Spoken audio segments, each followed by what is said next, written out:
Altri 54 profughi sono arrivati nella notte a Eraclea, 18 a Treviso. Tra quelli giunti nella località balneare ci sono anche 9 ragazze somale minorenni. Ora in tutto sono circa 150 gli ospiti e stanno nel complesso Green Village a poche centinaia di metri dalla spiaggia.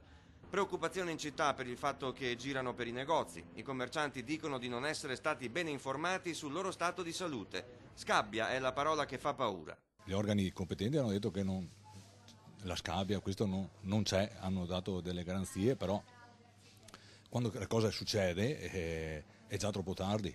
Vari gli atteggiamenti verso i profughi. Tra i negozianti c'è anche chi non è proprio preoccupato, anzi. Assolutamente no. Noi facciamo la nostra strada e basta. Noi seguiamo il nostro andamento come tutti gli anni, tranquillamente, senza nessun problema. Se prima ne chiese delle robe un pochettino costose, se qualcosa è un po' sbiadito gliela regalo pure. Gli uomini sono nigeriani e ghanesi, tutti molto giovani. Elvis ha 18 anni e da 4 viveva in Libia.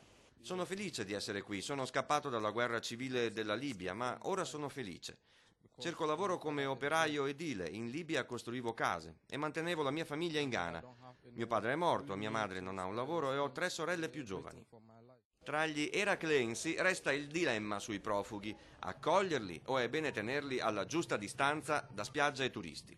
Direi di sì da un punto di vista formale, da un punto di vista da cristiano no, e sono qua in bilico. Non vacilla più invece la situazione a Treviso, dove nei giorni scorsi la prefettura aveva d'imperio collocato 32 profughi nella ex caserma Salsa, una struttura non adeguata. Siamo andati a parlare in modo molto fermo e forte col prefetto, dicendo che la scelta del prefetto di mettere queste persone all'interno della salsa era assolutamente inadeguata e abbiamo ottenuto il risultato che nel giro di 2 giorni la situazione ritornerà a normalità. Da oggi alla Salsa i profughi sono solo 8, gli altri sono stati accolti in strutture del terzo settore della provincia. Manildo spera che il rimpallo di responsabilità tra regione, prefettura e comune sia finito. Sarebbe bene però che si lavorasse in maggior sinergia e in maggior collaborazione.